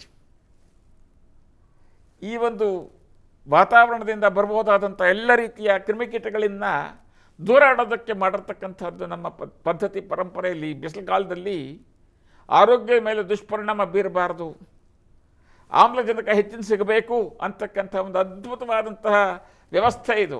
ಇವತ್ತು ಪ್ಲಾಸ್ಟಿಕ್ ತೋರಣ, ಪ್ಲಾಸ್ಟಿಕ್ ರಂಗೋಲಿ ಡಿಸೈನು. ಪ್ರಿಯ ಪ್ರೇಕ್ಷಕ ಪ್ರಭುಗಳೇ, ಬಹಳ ನೋವಿಂದ ಹೇಳ್ತಾ ಇರತಕ್ಕಂಥದ್ದು, ಆ ಪ್ಲಾಸ್ಟಿಕ್ಕಿನ ವ್ಯವಹಾರದಿಂದ ಮುಕ್ತರಾಗಿ ಆರೋಗ್ಯಪೂರ್ಣವಾದಂಥ ಅರ್ಥಗರ್ಭಿತವಾದಂಥ ನಮ್ಮ ಸಂಸ್ಕಾರ ಸಂಸ್ಕೃತಿಯನ್ನು ಮುಂದುವರಿಸ್ಕೊಂಡು ಹೋಗಬೇಕು. ನಂತರದಲ್ಲಿ ತಮಗೆ ತಿಳುವಳಿಕೆ ಇದ್ದ ಪಟ್ಟದಲ್ಲಿ ಆ ಪಂಚಾಂಗಕ್ಕೆ ಒಂದು ಸಂಕ್ಷಿಪ್ತವಾದಂತಹ ಪೂಜೆ. ಸಂಕ್ಷಿಪ್ತ ಪೂಜೆ ಅಂದರೆ ಏನು ಮಾಡಬಹುದು ಅಂತ ತಿಳಿಸ್ಕೊಡೋದಾದ್ರೆ, ಅವರವರ ವ್ಯವಸ್ಥೆಗೆ ಅನುಕೂಲವಾಗಿ ಎಕ್ಸ್ಪ್ರೆಸ್ಸಿಂಗ್ ದಿ ಗ್ರ್ಯಾಟಿಟ್ಯೂಡ್ ಪೂಜೆ ಮಾಡಿ. ಅಂದರೆ ಅದಕ್ಕೆ ಒಂದು ತಟ್ಟೆಯಲ್ಲಿ ತಂಡುಲ ಅಕ್ಕಿಯನ್ನು ಹಾಕಿ, ಅಕ್ಕಿ ಮೇಲೆ ಇಂತಹ ಒಂದು ಪಂಚಾಂಗವನ್ನು ನಾವು ಇಟ್ಟು, ನಮಗೆ ತಿಳಿದಂಥ ರೀತಿಯಲ್ಲಿ ಒಂದು ಸಂಕ್ಷಿಪ್ತವಾಗಿ ಪಂಚಾಂಗಕ್ಕೆ ಪೂಜೆ ಮಾಡಿ, ನಂತರದಲ್ಲಿ ಆ ಪಂಚಾಂಗವನ್ನು ಪಠನ ಮಾಡ್ತಕ್ಕಂಥದ್ದು. ಮನೆ ಮಂದಿ ಎಲ್ಲ ಕುಳಿತು, ಅದು ಗೊತ್ತಿಲ್ಲದೆ ಇದ್ದರೆ ಯಾರಾದರೂ ಗೊತ್ತಿರ್ತಕ್ಕಂಥ ಪಂಡಿತರನ್ನೋ ಹಿರಿಯರನ್ನೋ ಕರೆಸಿ ಅವರ ಆಶೀರ್ವಾದವನ್ನು ತಗೊಂಡು ಪಂಚಾಂಗ ಶ್ರವಣ ಮಾಡ್ತಕ್ಕಂಥದ್ದು. ಅದರ ಜೊತೆಗೆ ಈ ಬಾರಿಯ ವರ್ಷ ನಮಗಾಗಿ ಏನು ತರ್ತಾ ಇದೆ? ಈ ವರ್ಷ ಬಹುತೇಕ ಒಳ್ಳೆ ಮಳೆ ಭಾರತದಾದ್ಯಂತ ನಾವು ಕಾಣ್ಬೋದು. ಕೆಲವು ಭಾಗಗಳಲ್ಲಿ ತೀವ್ರವಾದಂಥ ಮಳೆಯಿಂದ ಕೆಲವಷ್ಟು ಕಷ್ಟ ನಷ್ಟಗಳನ್ನು ಅನುಭವಿಸ್ತಕ್ಕಂಥ ಸಾಧ್ಯತೆಗಳು ಕ್ಷೀಣವಾಗಿದೆ. ಚಳಿಯೂ ಕೂಡ ವಿಪರೀತವಾಗಿರುತ್ತೆ ಈ ವರ್ಷ. ಮಳೆ ಮತ್ತು ಚಳಿ ಎರಡೂ ಕೂಡ ವಿಪರೀತವಾಗಿರ್ತಕ್ಕಂಥದ್ದು. ಮಳೆ ಧಾರಾಳವಾಗಿ ನೀರಾವರಿ ಬೆಳೆಗಳಿಗೆ ಯಾವುದೇ ರೀತಿಯ ತೊಂದರೆ ತಾಪತ್ರಗಳು ಇಲ್ಲದೇ ರೈತರ ಒಂದು ಆಗ್ರೋ ಪ್ರೊಡಕ್ಷನ್ ಅಂತ ನಾವೇನು ಕರಿತೀವಿ, ಅಗ್ರಿಕಲ್ಚರ್ ಪ್ರೊಡಕ್ಷನ್ನು, ಅದು ಸಾಕಷ್ಟು ಚೆನ್ನಾಗಾಗತ್ತೆ. ಸುಭಿಕ್ಷವಾಗೇ ಇರತಕ್ಕಂತಹ ಒಂದು ಕಾಲ ಇದಾಗಿದೆ. ಮತ್ತು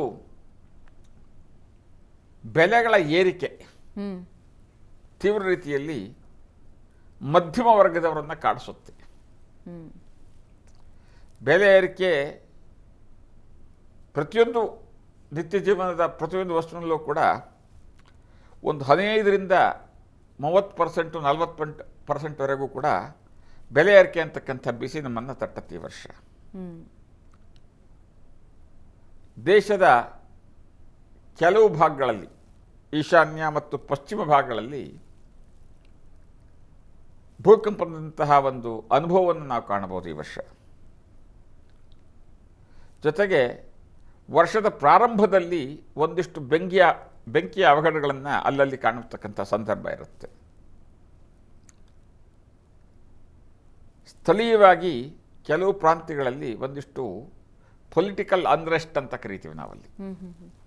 ರಾಜಕೀಯ ಅಸ್ಥಿರತೆ, ಏನೋ ಒಂದಿಷ್ಟು ಪ್ರತಿಭಟನೆ, ಗಲಾಟೆ ಇತ್ಯಾದಿಗಳು. ದೇಶದ ಪಶ್ಚಿಮ ಭಾಗದಲ್ಲಿ ಮತ್ತು ಉತ್ತರದ ಕೆಲವು ಭಾಗಗಳಲ್ಲಿ ಮತೀಯ ಸಂಘರ್ಷಗಳು ಕೂಡ ಗೋಚರವಾಗ್ತಾ ಇದೆ. ಇದಿಷ್ಟಾದರೆ ಗುರುಗಳೇ, ರಾಜಕೀಯದ್ದು ಬಂದಿದೆ ಅಂತ ಕೇಳ್ತಾ ಇದ್ದೀನಿ. ನಮ್ಮ ರಾಜ್ಯದಲ್ಲಿ ಹೇಗಿರುತ್ತೆ ರಾಜಕೀಯ? ಯಾಕಂದ್ರೆ ಈಗ ನಮ್ಮ ಈ ಗೊತ್ತಿದೆ ಜ್ಯೋತಿಷ್ಯ ಏನಾಗ್ತಿದೆ. ಶಾಸ್ತ್ರ ರಾಜ್ಯಾತೀತ ದೇಶಾತೀತವಾದಂಥದ್ದು. ಅದು ನಾವು ಪ್ರಾಂತೀಯ ಸಂಕುಚಿತವಾಗಿ ಪ್ರಾಂತೀಯ ಫಲಗಳನ್ನು ಹೇಳ್ತಾ ಇದ್ರಿ, ಅದಕ್ಕೆ ಪ್ರಾಂತೀಯವಾಗಿ ಕೇಳ್ತಾ ಹಾಗಾಗಿ ಇದ್ದೀನಿ. ದೇಶಕ್ಕೆ ಪೂರ್ಣವಾಗಿ ನಾವಿಲ್ಲಿ ಪಂಚಾಂಗ ನೋಡ್ತಾ ಇರೋದ್ರಿಂದ ರಾಜ್ಯಕ್ಕೋ ಜಿಲ್ಲೆಗೋ ನಮ್ಮ ಹಳ್ಳಿಗೋ ನಮ್ಮ ಪಟ್ಟಣದಲ್ಲೋ ನಮ್ಮ ಶಾನ್ಭವ್ರ ಮಲ್ಲ ಏನಾಗುತ್ತೋ ಅಂತಕ್ಕಂಥದ್ರ ಬಗ್ಗೆ ಚರ್ಚೆ ಅಪ್ರಸ್ತುತ ಅಂತ ನನ್ನ ಸ್ಪಷ್ಟವಾದ ನಿಲುವು. ನಮ್ಮ ರಾಜ್ಯದಲ್ಲೂ ಕೂಡ ನೀವು ಕೇಳಿದ್ದೀರಾ, ನಮ್ಮ ವಾಹಿನಿ ಕರ್ನಾಟಕದಲ್ಲಿ ಬಹಳ ಜನಪ್ರಿಯವಾದಂತಹ ಈ ನಿಮ್ಮ ವಾಹಿನಿ ಕನ್ನಡಿಗರ ಒಂದಿಷ್ಟು ಆಸಕ್ತಿ ಕೂಡ ಇರುತ್ತೆ ಅಲ್ಲ, ನೇರವಾಗಿ ಅನ್ನೋ ಕೇಳ್ತಿದ್ದೀನಿ, ಅಂತಕ್ಕಂಥ- ಪಟ್ಟಯುದ್ಧ ನಿಲ್ಲುತ್ತಾ ಅಂತ. ಅಂತಕ್ಕಂಥ ಒಂದು ಭಾವನೆಯಿಂದ ನಮ್ಮಲ್ಲಿ ರಾಜಕೀಯವಾಗಿ ಒಂದಿಷ್ಟು ಅಸ್ಥಿರತೆ, ಅಸಮಾಧಾನ, ಗುಂಪುಗಾರಿಕೆ ಇವೆಲ್ಲವೂ ಕೂಡ ನಾವು ಕಾಣ್ಬೋದು. ಒಂದು ಸ್ಥಿರತೆ ಬರುತ್ತಾ ಅಂತ. ಸ್ಥಿರತೆ ಅಂತ ಹೇಳಲಿಕ್ಕಾಗೋದಿಲ್ಲ, ಅಸ್ಥಿರತೆ ಅಂತ ಹೇಳಿಬಿಟ್ಟೆ ಅಲ್ಲಿ. ಇದಿಷ್ಟು ಕೂಡ ಇಲ್ಲಿ ಲೋಕಲ್ ಆಗಿದ್ದರೆ, ಇನ್ನು ದೇಶದ ಒಬ್ಬ ಬಹುದೊಡ್ಡ ನಾಯಕರ ನಿರ್ಗಮನ ನಮ್ಮಿಂದ ಒಂದಿಷ್ಟು ಸಣ್ಣ ಪುಟ್ಟ ಅಪಘಾತಗಳು, ವಾಯುಯಾನ ಕ್ಷೇತ್ರದಲ್ಲಿ ದೊಡ್ಡದಾದಂಥ ಅಪಘಾತ, ಅದರಿಂದ ಒಬ್ಬರಿಬ್ಬರು ಪ್ರಮುಖ ವ್ಯಕ್ತಿಗಳ ದುರ್ಮರಣ, ಇದಿಷ್ಟು ಕೂಡ ಸಂಕ್ಷಿಪ್ತವಾಗಿ ಕಂಡುಬರ್ತಕ್ಕಂಥದ್ದು. ಎಲ್ಲರಿಗೂ ಇರೋದು ಹೊಸ ವರ್ಷದಲ್ಲಿ ನಮ್ಮ ರಾಶಿಗಳ ಮೇಲೆ ಏನೇನು ಪ್ರಭಾವ ಇರುತ್ತೆ, ನಮ್ಮ ರಾಶಿಗಳಿಗೆ ಏನು ಫಲ ಇರುತ್ತೆ ಅಂತ ತಿಳಿಯೋಣ. ಬನ್ನಿ, ಗುರುಗಳಿಂದ ಮಾಹಿತಿ ಪಡೆಯೋಣ. ರಾಶಿಫಲ ತಿಳಿಯೋ ಸಮಯ. ಮೇಷರಾಶಿಯವರಿಗೆ, ಮೇಷರಾಶಿಯವರದ್ದು ಅದ್ಭುತವಾದಂತಹ ಸಂವತ್ಸರ ಇದಾಗಿದೆ. ಈ ವರ್ಷ ಬಹುತೇಕ ತಮ್ಮ ಕನಸುಗಳು ಈಡೇರ್ತಕ್ಕಂಥ ಒಂದು ಶುಭ ಸಂವತ್ಸರ ಅಂದರೆ ತಪ್ಪಾಗಲಾರದು. ಆ ಗುರುದೇವತಾ ಅನುಗ್ರಹ ಪೂರ್ಣವಾಗಿ ತಮಗಿದ್ದು ರೈತಾಪಿ ವರ್ಗಕ್ಕೆ, ಅದರಲ್ಲೂ ಕೂಡ ಆಹಾರ ಧಾನ್ಯವನ್ನು ಬೆಳೀತಕ್ಕಂಥ ರೈತ ಸಮುದಾಯಕ್ಕೆ ಅದ್ಭುತವಾದ ವರ್ಷ ಇದಾಗಿದೆ. ಹೊಸ ಹೊಸ ಆಸ್ತಿ ಖರೀದಿಗೆ, ವಾಹನ ಖರೀದಿಗೆ ಮತ್ತು ಸೂಕ್ತ ವಯಸ್ಸಿನಲ್ಲಿರ್ತಕ್ಕಂಥ ಮಕ್ಕಳಿಗೆ ಸೂಕ್ತ ಸಂಬಂಧವನ್ನು ಹುಡುಕಿ ಮದುವೆ ಮಾಡೋದರಲ್ಲಿ ಯಶಸ್ವಿ ಆಗ್ತೀರ. ತೀರ್ಥಯಾತ್ರೆ ಅಥವಾ ದೂರದ ಊರುಗಳಿಗೆ ಪ್ರಯಾಣ, ಮಕ್ಕಳ ವಿದ್ಯಾಭ್ಯಾಸದ ಬಗ್ಗೆ ಇದ್ದಂತಹ ಒಂದು ಯೋಜನೆ ಏನಿತ್ತು ಅದು ಫಲಿಸ್ತಕ್ಕಂತಹ ಒಂದು ಸುವರ್ಣ ಅವಕಾಶ ತುಂಬಿದೆ. ಇನ್ನು ಈ ವರ್ಷ ಕಬ್ಬಿನ ಬೆಳೆಗಾರರಿಗೆ, ಶುಗರ್ ಇಂಡಸ್ಟ್ರೀಸ್ನಲ್ಲಿ ಕೆಲಸ ಮಾಡ್ತಕ್ಕಂಥವರಿಗೆ, ಬೆಲ್ಲ ಸಕ್ಕರೆ ಉದ್ಯಮದವರಿಗೆ, ಪೆಟ್ರೋಲ್ ಬಂಕ್ ನಡೆಸ್ತಾ ಇರ್ತಕ್ಕಂಥವ್ರು ಮತ್ತು ಈ ರೋಡ್ ಸೈಡ್ನಲ್ಲಿ ಫುಡ್ ಮಾರ್ಕೆಟ್ ನಡೆಸ್ತಾ ಇರ್ತಕ್ಕಂಥವ್ರು, ರೆಡಿ ಟು ಈಟ್ ಗಾಡಿಗಳಲ್ಲಿ ಅಥವಾ ರೋಡ್ನಲ್ಲಿ ಅಥವಾ ಸಾರ್ವಜನಿಕ ಸ್ಥಾನಗಳಲ್ಲಿ ಆಹಾರದ ವ್ಯಾಪಾರ ಮಾಡ್ತಕ್ಕಂಥವರಿಗೆ ಅದ್ಭುತವಾದ ಒಳ್ಳೆಯ ವರ್ಷವಾಗಿದೆ. ತಮ್ಮ ಬಹುದಿನಗಳ ಕನಸು ಏನಿತ್ತು, ಒಂದು ನೆತ್ತಿ ಮೇಲಿನ ಸೂರು ಅಂತಕ್ಕಂಥದ್ದು ಈ ವರ್ಷ ಕೈಗೂಡುತ್ತೆ ಅಂತಕ್ಕಂಥ ಸ್ಪಷ್ಟವಾಗಿ ಹೇಳ್ಬೋದು. ಇನ್ನಷ್ಟು ಶುಭ ಫಲಕ್ಕಾಗಿ ಶೃಂಗೇರಿಯ ಶಾರದಾಂಬೆಯ ಚರಣಕಮಲಗಳಲ್ಲಿ ಪ್ರಾರ್ಥನೆ ಮಾಡಿಕೊಳ್ಳಿ, ದರ್ಶನ ಮಾಡಿ, ಶುಭವಾಗತ್ತಮ್ಮ. ವೃಷಭ ರಾಶಿಯವರದ್ದು ನಾನಾ ರೀತಿಯಾದಂತಹ ಅವರ ಆಸೆಗಳು, ಅದರಲ್ಲೂ ಕೂಡ ದೂರದ ವಿದೇಶ ಪ್ರಯಾಣ, ವಿದೇಶದಲ್ಲಿರ್ತಕ್ಕಂಥ ಮಕ್ಕಳ ಜೊತೆಗೆ ಒಂದು 4-6 ತಿಂಗಳ ಕಾಲ ನೆಮ್ಮದಿಯಿಂದ ಬದುಕ್ತಕ್ಕಂಥದ್ದು, ಅದಕ್ಕೆ ಅವಕಾಶ ಇರತಕ್ಕಂಥ ವರ್ಷ ಇದಾಗಿದೆ. ಆರೋಗ್ಯದಲ್ಲಿ ಯಾವುದೇ ರೀತಿಯ ಏರುಪೇರಾಗೋದಿಲ್ಲ, ಪೂರ್ಣವಾದಂಥ ಆರೋಗ್ಯ. ಈ ವೃಷಭ ರಾಶಿಯಲ್ಲಿರ್ತಕ್ಕಂಥ ಆಸ್ಪತ್ರೆಯಲ್ಲಿ ಕೆಲಸ ಮಾಡ್ತಕ್ಕಂಥ ಸಿಬ್ಬಂದಿ ವರ್ಗ, ಪ್ಯಾರಾಮೆಡಿಕಲ್ ಸ್ಟಾಫ್ಸ್ ಅಂದರೆ ಎಕ್ಸ್ರೇ, ಲ್ಯಾಬೊರೇಟರಿ ಅಟೆಂಡೆಂಟು, ನರ್ಸು ಇತ್ಯಾದಿ ಉದ್ಯೋಗಗಳಿರ್ತಕ್ಕಂಥವರಿಗೆ, ಜೊತೆಗೆ ರೆವಿನ್ಯೂ ಡಿಪಾರ್ಟ್ಮೆಂಟ್ನಲ್ಲಿ ಕೆಲಸ ಮಾಡ್ತಕ್ಕಂಥ ರಾಜ್ಯದ, ರಾಷ್ಟ್ರದ, ಪ್ರಾಂತೀಯವಾಗಿ ರೆವಿನ್ಯೂ ಡಿಪಾರ್ಟ್ಮೆಂಟಲ್ಲಿ ಕೆಲಸ ಮಾಡ್ತಕ್ಕಂಥವ್ರು, ಸರ್ಕಾರಕ್ಕೆ ಆದಾಯ ತರ್ತಕ್ಕಂಥ ಇಲಾಖೆಯಲ್ಲಿ ಅಂದರೆ ಇನ್ಕಮ್ ಟ್ಯಾಕ್ಸು, GST, ಕಮರ್ಷಿಯಲ್ ಟ್ಯಾಕ್ಸ್ನಲ್ಲಿ ಕೆಲಸ ಮಾಡ್ತಕ್ಕಂಥವ್ರು ಅಥವಾ RTOದಲ್ಲಿ ಕೆಲಸ ಮಾಡ್ತಕ್ಕಂಥವ್ರು, ಶುಭವಾದಂತಹ ಅತ್ಯುತ್ತಮವಾದ ಫಲದಿಂದ ಕೂಡಿರತಕ್ಕಂಥ ವರ್ಷ ಇದಾಗಿದೆ ಅಂದರೆ ತಪ್ಪಾಗೋದಿಲ್ಲ. ಹಾಗೆಯೇ ಕಮರ್ಷಿಯಲ್ ಕ್ರಾಪ್, ಅದರಲ್ಲೂ ಮುಖ್ಯವಾಗಿ ಈ ದ್ವಿದಳ ಧಾನ್ಯ ಬೇಳೆಕಾಳುಗಳನ್ನು ಬೆಳೀತಕ್ಕಂಥವರಿಗೆ, ಅದರ ವ್ಯಾಪಾರ ಮಾಡ್ತಕ್ಕಂಥವ್ರು, ಆ ಬೇಳೆಕಾಳುಗಳನ್ನು ರಫ್ತು ಮಾಡ್ತಕ್ಕಂಥವ್ರು, ಬೇಳೆಕಾಳುಗಳನ್ನು ಇಂಪೋರ್ಟ್ ಮಾಡಿಕೊಂಡು ವ್ಯಾಪಾರ ಮಾಡ್ತಕ್ಕಂಥವ್ರು, ಹೊರದೇಶಕ್ಕೆ ಕಳಿಸ್ತಕ್ಕಂಥವ್ರು ಮತ್ತು ಬೇರೆ ಬೇರೆ ರೀತಿಯ ಕಮರ್ಷಿಯಲ್ ಕ್ರಾಪ್ ಬೆಳೀತಕ್ಕಂಥವರಿಗೆ ಅತ್ಯುತ್ತಮವಾದಂಥ ವರ್ಷ ಇದಾಗಿರುತ್ತೆ. ಇನ್ನೂ ಹೆಚ್ಚಿನ ಶುಭಫಲಕ್ಕಾಗಿ ಧರ್ಮಸ್ಥಳದ ಮಂಜುನಾಥ ಸ್ವಾಮಿಯ ದರ್ಶನ, ಅಲ್ಲಿ ಒಂದು ಪ್ರಾರ್ಥನೆ ಇನ್ನೂ ಹೆಚ್ಚಿನ ಶುಭಫಲವನ್ನು ತರುತ್ತೆ. ಮಿಥುನ ರಾಶಿಯವರದ್ದು ಅತ್ಯಂತ ಅದೃಷ್ಟದಿಂದ ಕೂಡಿರತಕ್ಕಂತಹ ಒಂದು ಅದ್ಭುತವಾದ ವರ್ಷ. ನವಗ್ರಹಗಳಲ್ಲೇ ಪ್ರಮುಖವಾದಂತಹ ಗುರುವಿನ ಪೂರ್ಣ ಅನುಗ್ರಹ ತಮಗಿದ್ದು, ಒಂದು ಗಾದೆ ಮಾತಿದೆ, ಮುಟ್ಟಿದ್ದೆಲ್ಲ ಚಿನ್ನ ಅಂತ. ಹಾಗೆ ತಮ್ಮ ಮನಸ್ಸಿನಲ್ಲಿ ಕೆಲವು ವರ್ಷಗಳಿಂದ ಇದ್ದಂಥ ಬಹಳಷ್ಟು ಆಸೆಗಳು ಪೂರೈಸುತ್ತೆ. ರಾಜಕೀಯ ವ್ಯಕ್ತಿಗಳಿಗೆ ಉತ್ತಮವಾದಂಥ ಜಯ, ಸ್ಥಾನಮಾನ, ಸಾಮಾಜಿಕ ಗೌರವ, ಹಾಗೆಯೇ ಹೊಸ ಹೊಸ ವ್ಯಕ್ತಿಗಳ ಪರಿಚಯ, ಹೊಸ ಸಂಬಂಧಗಳ ಪರಿಚಯ, ಮನೆಯಲ್ಲಿ ಶುಭ ಕಾರ್ಯ, ಮಕ್ಕಳ ಮದುವೆ, ಗೃಹ ಪ್ರವೇಶಾದಿಗಳು ಕಾಣ್ಬೋದು. ಸ್ವಲ್ಪ ಕಾಲಿನ ನೋವು ಆಗಾಗ ಕಾಣಿಸ್ಕೊಂಡ್ರೂ ಕೂಡ ವಿದೇಶ ಪ್ರಯಾಣ, ಹೇರಳವಾಗಿ ಬೇರೆ ಬೇರೆ ಊರುಗಳಿಗೆ ಹೋಗ್ತಕ್ಕಂಥದ್ದು, ಅಲ್ಲಿ ಒಂದು ಗೌರವ ಸನ್ಮಾನಕ್ಕೆ ಪಾತ್ರ ಆಗ್ತಕ್ಕಂಥದ್ದು, ಇದಿಷ್ಟು ಕೂಡ ತುಂಬಿರ್ತಕ್ಕಂಥದ್ದಾಗಿದೆ. ಇದಲ್ಲದೇ ಈ ಪೆಟ್ರೋಲಿಯಂ ವ್ಯಾಪಾರ ಮಾಡತಕ್ಕಂಥವ್ರು, ಗ್ಯಾಸು, ಪೆಟ್ರೋಲು, ಡೀಸೆಲ್ಲು, ಸೀಮೆ ಎಣ್ಣೆ ಇತ್ಯಾದಿಗಳನ್ನು ರಿಟೈಲಾಗಿ ವ್ಯಾಪಾರ ಮಾಡ್ತಕ್ಕಂಥ ಪೆಟ್ರೋಲ್ ಬಂಕ್ ಓನರು ಮತ್ತು ಗ್ಯಾಸ್ ಏಜೆನ್ಸಿಯವರು, ಪೆಟ್ರೋಲ್ ಬಂಕ್ನಲ್ಲಿ ಕೆಲಸ ಮಾಡ್ತಕ್ಕಂಥ ನೌಕರ ಸಮೂಹ ಮತ್ತು ಇದೇ ರೀತಿಯಲ್ಲೇ ಬಟ್ಟೆ ಉದ್ಯಮದಲ್ಲಿ ಶೇರ್ ವ್ಯಾಪಾರ ಮಾಡತಕ್ಕಂಥ ದಲ್ಲಾಳಿಗಳು, ಇವರೆಲ್ಲರೂ ಕೂಡ ಅತ್ಯಂತ ಶುಭವಾದಂತಹ ವರ್ಷ ಇದಾಗಿರುತ್ತೆ. ಇನ್ನೂ ಹೆಚ್ಚಿನ ಶುಭಫಲಕ್ಕಾಗಿ ಮಹಾಗಣಪತಿಯ ದರ್ಶನ ಮತ್ತು ಸಂಕಷ್ಟ ಚತುರ್ಥಿ ದಿವಸ ಉಪವಾಸ ಇದ್ದು ಸಂಕಷ್ಟ ಚತುರ್ಥಿ ಆಚರಣೆ ಮಾಡೋದ್ರಿಂದ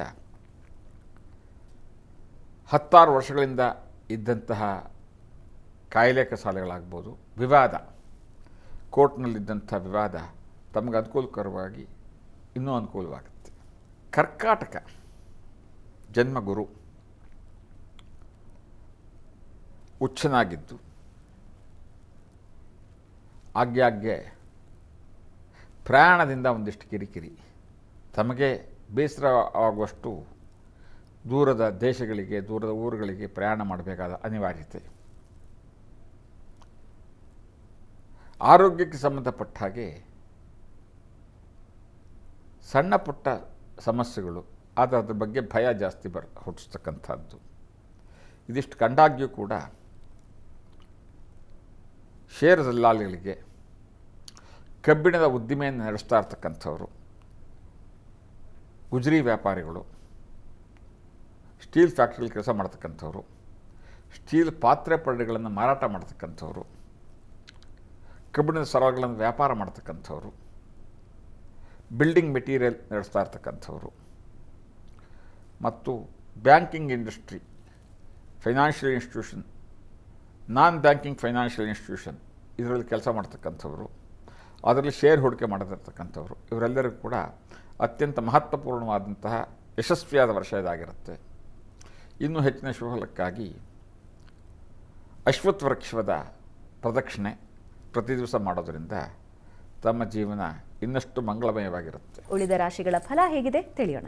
ಸಿಂಹರಾಶಿಯವರದ್ದು ಆಗಾಗ್ಗೆ ಸ್ವಲ್ಪ ವ್ಯವಹಾರಗಳಲ್ಲಿ ಹಿಂದೇಟ್ಕೊಂಡ್ರೂ ಕೂಡ ಶುಭಫಲ ಜಾಸ್ತಿ ತುಂಬಿಕೊಂಡಿರ್ತಕ್ಕಂಥ 9-10 ರೇಷೋ, ಅಂದರೆ 90% ಶುಭಫಲ, 10% ಸ್ವಲ್ಪ ಮನಸ್ಸಿಗೆ ಅಸಂತೋಷವನ್ನುಂಟು ಮಾಡ್ತಕ್ಕಂಥದ್ದಿದ್ದರೂ ಕೂಡ ಆ 90% ಇದೆಲ್ಲ ಓವರ್ರೋಲ್ ಮಾಡುತ್ತೆ. ಮಕ್ಕಳ ವಿದ್ಯಾಭ್ಯಾಸಕ್ಕಿದ್ದಂಥ ಅಡಚಣೆ ದೂರವಾಗುತ್ತೆ. ಬಹಳ ದಿವಸಗಳಿಂದ ಇದ್ದಂತಹ ಖರೀದಿ ಮಾಡಬೇಕಂತ ಏನಿದ್ರೆ ಮನೆ ಅಥವಾ ನಿವೇಶನ, ಮತ್ತು ಬಹಳ ದಿವಸಗಳಿಂದ ಇದ್ದಂಥ ಕೆಲವಷ್ಟು ಬಂಗಾರದ ಆಸೆಗಳು, ತಮ್ಮ ಶ್ರೀಮತಿಗೋ ಕುಟುಂಬದ ಸದಸ್ಯರಿಗೆ ಏನು ಖರೀದಿ ಮಾಡಿಕೊಡ್ತೀನಿ ಅಂತ, ಮಾಡಿಕೊಡ್ಬೇಕು ಅಂತ ಮನಸ್ಸಿನಲ್ಲಿತ್ತು ಅಥವಾ ಮಾಡಿಕೊಡ್ತೀವಿ ಅಂತ ಏನು ಮಾತು ಕೊಟ್ಟಿದ್ರಿ, ಅದನ್ನು ಪೂರೈಸ್ಕೊಳ್ತಕ್ಕಂಥ ವರ್ಷ ಇದಾಗಿರುತ್ತೆ. ಹೊಸ ವಾಹನ ಖರೀದಿಗೆ ಅತ್ಯಂತ ಶುಭವಾದಂತಹ ಸಂದರ್ಭ ಒದಗಿ ಬರುತ್ತೆ. ಮತ್ತು ಸಮಾಜದಲ್ಲಿ ಒಂದು ಸ್ಥಾನಮಾನ, ಗೌರವ ಇದಿಷ್ಟು ಕೂಡ ತಮ್ಮದಾಗಿಸ್ಕೊಳ್ಳೋದ್ರಲ್ಲಿ ಯಶಸ್ವಿ ಆಗ್ತೀರಾ. ಆರೋಗ್ಯದಲ್ಲಿ ದೊಡ್ಡ ಸಮಸ್ಯೆಗಳೇನೂ ಇರೋದಿಲ್ಲ. ಇನ್ನೂ ಹೆಚ್ಚಿನ ಶುಭಫಲಕ್ಕಾಗಿ ತಾವು ಪ್ರತಿ ದಿವಸ ಅಥವಾ ಕನಿಷ್ಠ ವಾರಕ್ಕೆ ಒಂದು ದಿವಸವಾದ್ರೂ ಕಾಗೆಗೆ ಒಂದಿಷ್ಟು, ಕಾಕರಾಜ ಅಂತ ಕರಿತೀವಿ ನಮ್ಮಲ್ಲಿ, ಶನೇಶ್ವರನ ವಾಹನ, ಆ ಕಾಗೆಗೆ ಒಂದಿಷ್ಟು ಆಹಾರ ಹಾಕ್ತಕ್ಕಂತಹ ಒಂದು ಪದ್ಧತಿಯನ್ನು ರೂಢಿಸ್ಕೊಳ್ಳೋದ್ರಿಂದ ಇನ್ನೂ ಹೆಚ್ಚಿನ ಶುಭಫಲ ಪ್ರಾಪ್ತಿಯಾಗುತ್ತೆ. ಕನ್ಯಾ ರಾಶಿಯಲ್ಲಿ ಜನಿಸಿರ್ತಕ್ಕಂಥ ತಮಗೆ ತಮ್ಮ ಎಲ್ಲ ಯೋಚನೆಯೂ ಕೂಡ ಮೂರ್ತ ರೂಪಕ್ಕೆ ಬರೋದ್ರಲ್ಲಿ ಅನುಮಾನ ಇಲ್ಲ.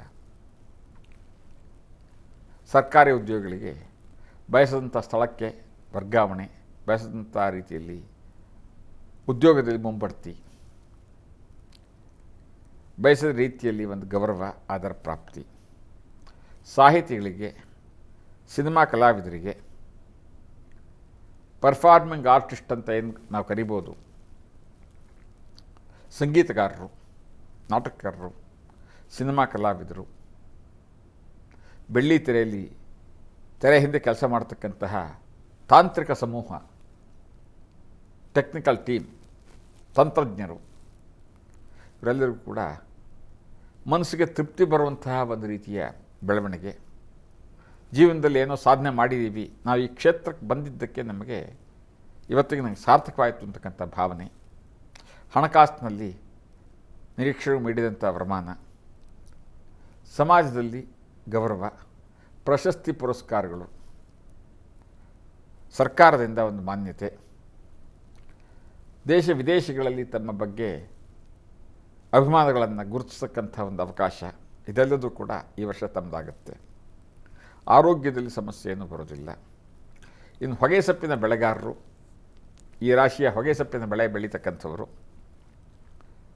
ಮತ್ತು ಪುಷ್ಪೋದ್ಯಮ, ಹೂವಿನ ವ್ಯಾಪಾರ, ಹೂವಿನ ಬೆಳೆ ಬೆಳೀತಕ್ಕಂಥವರಿಗೆ ಅನಿರೀಕ್ಷಿತವಾದಂಥ ಲಾಭ, ಶ್ರೇಯಸ್ಸು ಇರುತ್ತೆ. ಇನ್ನೂ ಹೆಚ್ಚಿನ ತೃಪ್ತಿಗಾಗಿ ದತ್ತಾತ್ರೇಯನ ವಾಹನವಾದಂತಹ ನಾಯಿಗೆ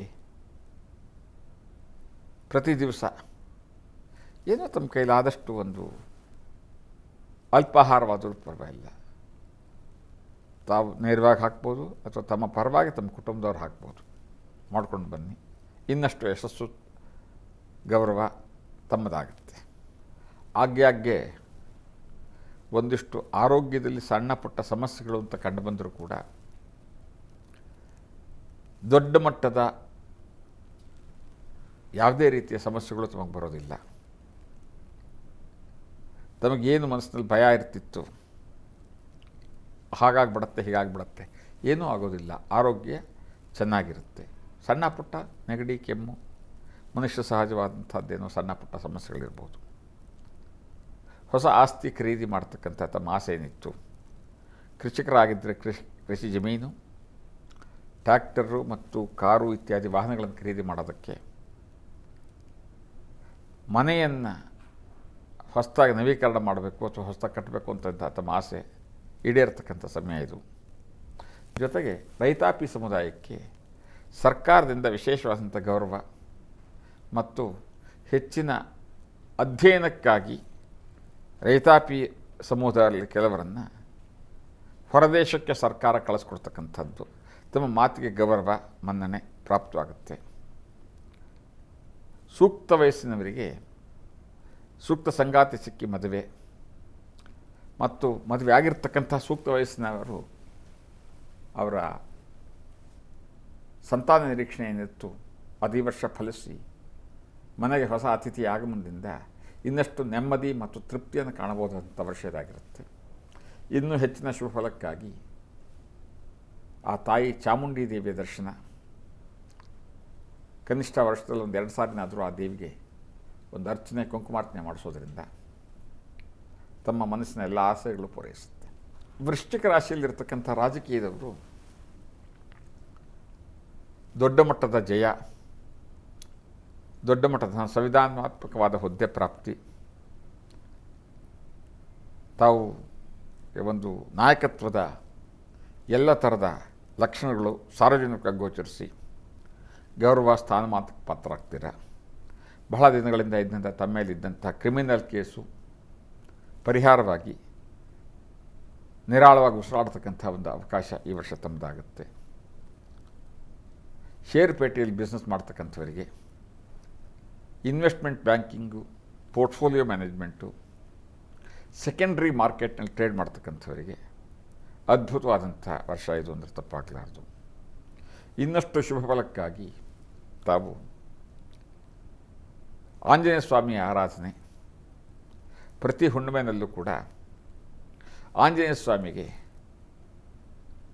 ತಾಂಬೂಲ ಹಾರ ಅಂದರೆ ವಿಳೆದೆಲೆ ಹಾರವನ್ನು ಹಾಕಿ ಪೂಜೆ ಮಾಡಿ ಅನುಕೂಲವಾಗುತ್ತೆ. ಉಳಿದ ರಾಶಿಗಳ ಫಲ ಹೇಗಿದೆ ತಿಳಿಯೋಣ. ಈ ರಾಶಿಯ ಬಹಳಷ್ಟು ಜನ ತಾವು ಕಳ್ಕೊಂಡ ಹಣದ ಬಹುಪಾಲು ಈ ವರ್ಷ ಗಳಿಸ್ತಕ್ಕಂಥದ್ರಲ್ಲಿ ಅನುಮಾನ ಇಲ್ಲ. ವ್ಯಾಪಾರಗಳು, ಅದರಲ್ಲೂ ಕೂಡ ರಬ್ಬರ್ ವ್ಯಾಪಾರ, ರಬ್ಬರ್ ಬೆಳೆ ಮತ್ತು ವಾಣಿಜ್ಯ ಬೆಳೆಯಾದಂಥ ಟೀ, ಕಾಫಿ ಬೆಳೆ, ಅಡಿಕೆ, ತೆಂಗು ಇತ್ಯಾದಿ ಬೆಳೆ ಬೆಳೀತಕ್ಕಂಥ ರೈತರಿಗೆ, ಕಬ್ಬು ಕೂಡ ವಾಣಿಜ್ಯ ಬೆಳೆಯಲ್ಲೇ ಬರೋದರಿಂದ ಕಬ್ಬಿನ ಬೆಳೆ ರೈತರಿಗೆ ಬಹಳ ಅದ್ಭುತವಾದಂಥ ವರ್ಷ ಇದಾಗಿರುತ್ತೆ. Rice mill owners, rice mills ನಡೆಸ್ತಕ್ಕಂಥವ್ರು, ಅಕ್ಕಿಯ ವ್ಯಾಪಾರ ಮಾಡ್ತಕ್ಕಂಥವ್ರು ಕೂಡ ಹೇರಳವಾಗಿ ಲಾಭ ಕೊಡ್ತಕ್ಕಂಥದ್ದಾಗಿರುತ್ತೆ. ಸರ್ಕಾರದಿಂದ ಗೌರವಕ್ಕೆ ಪಾತ್ರರಾಗ್ತೀರ. ಪೊಲೀಸ್ ಇಲಾಖೆಯಲ್ಲಿ ಕೆಲಸ ಮಾಡ್ತಕ್ಕಂಥವ್ರು, ರಕ್ಷಣಾ ವ್ಯವಸ್ಥೆಯಲ್ಲಿ ಕೆಲಸ ಮಾಡ್ತಕ್ಕಂಥವ್ರು ಎಲ್ಲರಿಗೂ ಕೂಡ ಒಳ್ಳೆಯ ಸಂವತ್ಸರ ಇದಾಗಿದೆ. ಸಣ್ಣ ಪುಟ್ಟ ಸಮಸ್ಯೆಗಳೇನಿದ್ರೂ ಕೂಡ ಅದೆಲ್ಲ ಪರಿಹಾರವಾಗಿ ತೃಪ್ತಿ ಮತ್ತು ನೆಮ್ಮದಿಯಿಂದ ಕೂಡಿರತಕ್ಕಂಥ ವರ್ಷ ಇದಾಗತ್ತೆ ಅಂದರೆ ತಪ್ಪಾಗಲಾರದು. ಇನ್ನೂ ಹೆಚ್ಚಿನ ಶುಭಫಲಕ್ಕಾಗಿ ಪ್ರತಿ ಹುಣ್ಣಿಮೆ ದಿವಸ ಸತ್ಯನಾರಾಯಣ ಸ್ವಾಮಿಯ ದರ್ಶನ, ಸಾಧ್ಯವಾದರೆ ಪೂಜೆ, ದರ್ಶನ ಮತ್ತು ಪ್ರಸಾದದಿಂದ ತಮ್ಮ ಮನಸ್ಸಿನ ಬಯಕೆಗಳಿಗೆ ಈಡೇರುತ್ತೆ. ಮಕರ ರಾಶಿಯವರದ್ದು ಬಹಳ ವೈವಿಧ್ಯಪೂರ್ಣವಾಗಿ ಕೂಡಿರತಕ್ಕಂಥ ಸಂವತ್ಸರ ಇದು. ಮಕರ ರಾಶಿಯಲ್ಲಿರ್ತಕ್ಕಂತಹ ವೈದ್ಯರುಗಳು, ನರ್ಸಿಂಗ್ ಹೋಮ್ ನಡೆಸ್ತಾ ಇರ್ತಕ್ಕಂಥವ್ರು, ಆರೋಗ್ಯ ಇಲಾಖೆಯಲ್ಲಿ ಕೆಲಸ ಮಾಡ್ತಕ್ಕಂಥವ್ರು, ಆರೋಗ್ಯ ಕಾರ್ಯಕರ್ತರು, ಹಾಗೆಯೇ ಔಷಧಿ ಅಂಗಡಿ ನಡೆಸ್ತಾ ಇರ್ತಕ್ಕಂಥವ್ರು, ಕೆಮಿಸ್ಟು, ಔಷಧ ಕಾರ್ಖಾನೆ ಫಾರ್ಮಾಸ್ಯೂಟಿಕಲ್ ಕೆಲಸ ಮಾಡ್ತಕ್ಕಂಥವ್ರು, ಅದೇ ರೀತಿ ಭೂಮಿ ಒಳಗಡೆ ಬೆಳೆ ಬೆಳೀತಕ್ಕಂತಹ ರೈತರು. ಭೂಮಿ ಒಳಗಡೆ ಅಂತಂದರೆ ಆಲೂಗೆಡ್ಡೆ, ಈರುಳ್ಳಿ, ಬೆಳ್ಳುಳ್ಳಿ, ಅರಿಶಿನ, ಹಸಿ ಶುಂಠಿ, ಬೇರೆ ಬೇರೆ ಗೆಡ್ಡೆಗೆಣಸುಗಳು, ಕ್ಯಾರೆಟು, ಬೀಟ್ರೂಟು ಇದೆಲ್ಲ ಬೆಳೀತಕ್ಕಂಥ ರೈತರು ಅದ್ಭುತವಂತ ವರ್ಷ ಆಗಿರುತ್ತಿತ್ತು. ವೈದ್ಯರುಗಳಿಗಂತೂ ಅವರ ಕೀರ್ತಿ ಮತ್ತು ಹಣದ ಹರಿವು ತೀವ್ರವಾಗಿ ಹೆಚ್ಚಳವಾಗುತ್ತೆ. ವಿಶೇಷವಾದಂಥ ಶ್ರೇಯಸ್ಸು ತುಂಬಿರ್ತಕ್ಕಂಥದ್ದು. ವೈದ್ಯ ವಿದ್ಯಾರ್ಥಿಗಳಿಗೆ ಮಾಸ್ಟರ್ಸ್ ಮಾಡೋದಕ್ಕೆ, MD ಇತ್ಯಾದಿಗಳನ್ನು ಮಾಡೋದಕ್ಕೆ ತಮ್ಮ ಬಯಕೆ ಏನಿತ್ತು, ಬಯಸಿದಂತಹ ವಿಭಾಗದಲ್ಲಿ, ಬಯಸಿದಂಥ ಸಂಸ್ಥೆಯಲ್ಲಿ ಕೆಲಸ, ದೂರದ ಹೊರದೇಶಗಳಿಗೆ ಪ್ರಯಾಣ, ಹೊರದೇಶದ ಪ್ರಯಾಣದಲ್ಲಿ ತಮ್ಮ ಆಸೆ ಪೂರೈಸ್ತಕ್ಕಂಥ ಒಂದು ವ್ಯವಸ್ಥೆ, ವ್ಯವಧಾನ ಅಲ್ಲಿ ಇದಿಷ್ಟು ಕೂಡ ಇರುತ್ತೆ. ಜೊತೆಗೆ ರೈತಾಪಿ ಸಮುದಾಯಕ್ಕೆ, ಅದರಲ್ಲೂ ಕೂಡ ಈ ಭೂಮಿಯ ಒಳಭಾಗದಲ್ಲಿ ಬೆಳೆ ಬೆಳೀತಕ್ಕಂಥ ರೈತಾಪಿ ಸಮುದಾಯಕ್ಕೆ ಅಕ್ಕಪಕ್ಕದಲ್ಲಿದ್ದಂತಹ ವ್ಯಾಜ್ಯ ನಿವಾರಣೆಯಾಗಿ, ಕೋರ್ಟ್ನಲ್ಲಿದ್ದಂತಹ ಕುಟುಂಬದ ಹಿರಿಯರ ಆಸ್ತಿಗಾಗಿ ನಡೀತಾ ಇದ್ದಂಥ ವ್ಯಾಜ್ಯಗಳ ಬಗೆಹರಿದು ಅತ್ಯುತ್ತಮವಾಗಿ ತಮಗೆ ತಮ್ಮ ಆಸೆ ಪೂರೈಸ್ತಕ್ಕಂತಹ ಒಂದು ನ್ಯಾಯದಾನ ತಮಗೆ ಸಿಕ್ಕಿ ಅನುಕೂಲವಾಗ್ತಕ್ಕಂಥ ವರ್ಷ ಇದಾಗಿರುತ್ತೆ. ಇನ್ನೂ ಹೆಚ್ಚಿನ ಶುಭಫಲಕ್ಕಾಗಿ ಆ ಜಗದ್ರಕ್ಷಕನ ಈಶ್ವರನ ಆರಾಧನೆ ಮತ್ತು ಪ್ರತಿ ದಿವಸ ವೃಷಭ, ಈಶ್ವರನ ವಾಹನವಾದಂತಹ ನಂದಿ ವೃಷಭಕ್ಕೆ ಸಾಧ್ಯವಾದರೆ ಏನಾದರೂ ಒಂದಿಷ್ಟು ಆಹಾರ ಕೊಟ್ಟು ತಿನ್ನಿಸ್ತಕ್ಕಂಥದ್ದು, ಅದು ಸಿಗದೇ ಇರತಕ್ಕಂಥ ಪಕ್ಷದಲ್ಲಿ ದೇವಾಲಯಗಳಿರ್ತಕ್ಕಂಥ ನಂದಿ ವಿಗ್ರಹಕ್ಕೆ ಒಂದು ಸ್ವಲ್ಪ ಎಣ್ಣೆ ಹಚ್ಚೋದ್ರಿಂದ ತಮ್ಮ ಮನಸ್ಸಿನ ಆಸೆಗಳೆಲ್ಲ ಪೂರೈಸಿ ಕಷ್ಟಗಳ ಪರಿಹಾರವಾಗುತ್ತೆ. ಕುಂಭರಾಶಿಯವರದ್ದು ನಾನಾ ರೀತಿಯ ಯೋಚನೆಗಳೇನಿತ್ತು ಬಹಳಷ್ಟನ್ನು ಕನಸು ಮಾಡಿಕೊಳ್ತಕ್ಕಂಥ ವರ್ಷ ಇದಾಗಿರುತ್ತೆ. ಬಂಗಾರದ ಆಭರಣ ತಯಾರಕರಿಗೆ, ಆಭರಣದ ಅಂಗಡಿಯಲ್ಲಿ ಕೆಲಸ ಮಾಡತಕ್ಕಂಥ ಸಮೂಹಕ್ಕೆ, ಆಭರಣದ ವರ್ತಕರಿಗೆ, ಜವಳಿ ವ್ಯಾಪಾರಸ್ಥರು, ಬಟ್ಟೆ ಬರೆಯನ್ನು ವ್ಯಾಪಾರ ಮಾಡ್ತಕ್ಕಂಥವ್ರು, ರಿಯಲ್ ಎಸ್ಟೇಟ್ ಉದ್ಯಮಿಗಳು, ಜೊತೆಗೆ ಬ್ರೋಕರ್ಸು, ರಿಯಲ್ ಎಸ್ಟೇಟ್ ಏಜೆಂಟ್ಸು, ವಾಹನಗಳನ್ನು ಮಾರಾಟ ಮಾಡ್ತಕ್ಕಂಥ ಮಧ್ಯವರ್ತಿಗಳು, ಆಟೋಮೊಬೈಲ್ಸ್ ಇಲ್ಲಿ ಕೆಲಸ ಮಾಡ್ತಕ್ಕಂಥವ್ರು, ವಾಹನದ ಕಾರ್ಖಾನೆಯಲ್ಲಿ ಕೆಲಸ ಮಾಡ್ತಕ್ಕಂಥವರಿಗೆ ಮತ್ತು ಕಂಟ್ರಾಕ್ಟ್ದಾರರಿಗೆ, ಅದರಲ್ಲೂ ರಸ್ತೆಯಲ್ಲಿ ಡಾಂಬರೀಕರಣ ಮಾಡ್ತಕ್ಕಂಥ ಅಥವಾ ಸಾರ್ವಜನಿಕ ಕೆಲಸವನ್ನು ಕಂಟ್ರಾಕ್ಟ್ ಮಾಡ್ತಕ್ಕಂಥವರಿಗೆ ಹಣಕಾಸಿನಲ್ಲಿ ಉತ್ತಮವಾದಂಥ ವರ್ಷ ಇದಾಗಿರುತ್ತೆ. ಬಹುದಿನಗಳ ತಮ್ಮ ಬೇಡಿಕೆಯೆಲ್ಲ ಈಡೇರತಕ್ಕಂಥದ್ದಾಗಿರುತ್ತೆ. ನಾನಾ ರೀತಿಯ ಸರ್ಕಾರದ ಯೋಜನೆಗಳು ತಮಗೆ ವರಪ್ರಧಾನವಾಗಿ ಅದ್ಭುತವಾದಂಥ ವರ್ಷ ಇದಾಗಿರುತ್ತೆ. ಹೊಸ ಆಸ್ತಿ ಖರೀದಿಗೆ ಸೂಕ್ತವಾದ ಕಾಲ, ಅವಕಾಶ ಕೂಡಿ ಬರುತ್ತೆ. ಹಿರಿಯರನ್ನು ತೀರ್ಥಯಾತ್ರೆ ಕರ್ಕೊಂಡು ಹೋಗ್ತಕ್ಕಂತಹ ಮತ್ತು ಮನೆಯಲ್ಲಿ ಯಜ್ಞ ಯಾಗಾದಿಗಳನ್ನು ಮಾಡಿಸಿ ಆ ದೇವತಾ ಅನುಗ್ರಹಕ್ಕೆ ಪಾತ್ರರಾಗ್ತೀರ ಮತ್ತು ಸಮಾಜದಲ್ಲಿ ಒಂದು ಗೌರವವಾದ ಸ್ಥಾನಮಾನ ಸಿಗ್ತಕ್ಕಂಥ ವರ್ಷ ತಮ್ಮದಾಗಿರುತ್ತೆ. ಇನ್ನೂ ಹೆಚ್ಚಿನ ಶುಭಫಲಕ್ಕಾಗಿ ತಾವು ಗೋಸೇವೆ ಮಾಡ್ತಕ್ಕಂಥದ್ದು, ಹಸುವಿಗೆ ಮಂಗಳ ದ್ರವ್ಯಗಳಾದಂಥ ಅರಿಶಿನ ಕುಂಕುಮ ಹಚ್ಚಿ ಕನಿಷ್ಠ ವಾರದಲ್ಲಿ ಒಂದು ದಿವಸ ಆದ್ರೂ ಅದಕ್ಕೆ ಮಧುರವಾದಂಥ ಬೆಲ್ಲವನ್ನು ನೈವೇದ್ಯ ಮಾಡಿ, ಬೆಲ್ಲವನ್ನು ತಿನ್ನಿಸಿ 3 ಪ್ರದಕ್ಷಿಣೆ ಬರೋದರಿಂದ ತಮ್ಮ ಬಹುತೇಕ ಆಸೆಗಳು ಪೂರೈಸುತ್ತೆ. ಕೊನೆಯದಾಗಿರತಕ್ಕಂಥ ಮೀನ ರಾಶಿ ಆದರೂ ಕೂಡ ಒಂದು ಗಾದೆ ಮಾತು ಹೇಳ್ತಾರೆ ಇಂಗ್ಲೀಷ್ನಲ್ಲಿ, of course last but not least ಅಂತ. ಹಾಗೆ ಬಹಳಷ್ಟು ಶುಭ ಫಲಗಳಿಂದಲೇ ತುಂಬಿರತಕ್ಕಂತಹ ಒಂದು ರಾಶಿ ಇದು ಅಂದರೆ ತಪ್ಪಾಗಲಾರದು.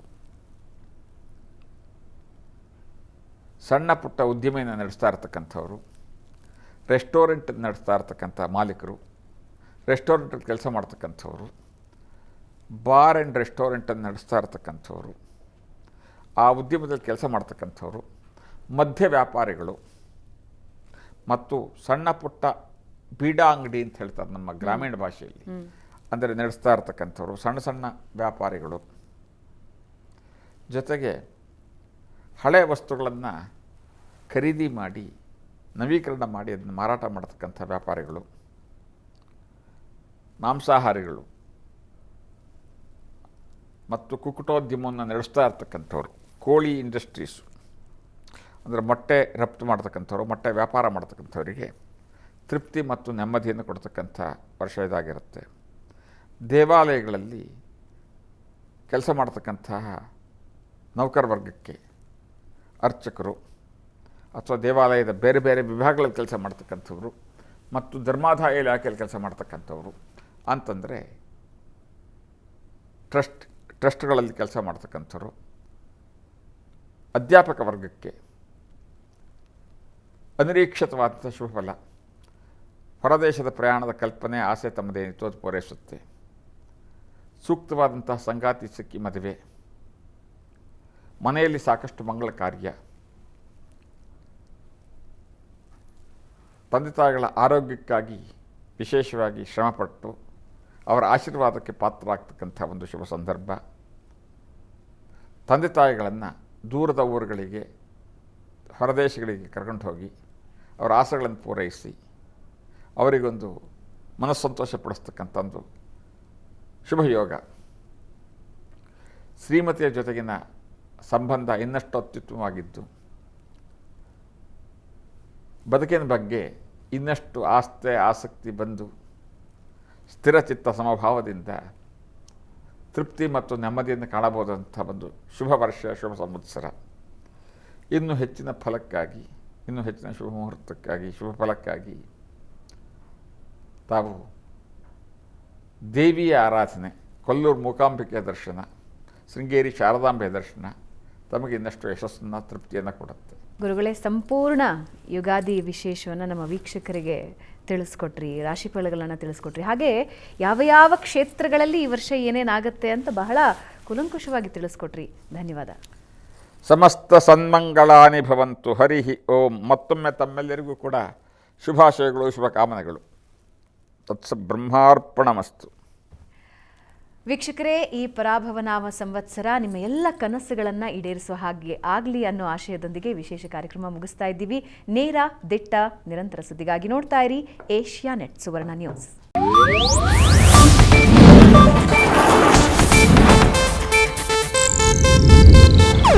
ಇದು ಏಷ್ಯಾನೆಟ್ ನ್ಯೂಸ್ ನೆಟ್ವರ್ಕ್ ಪ್ರಸ್ತುತಿ.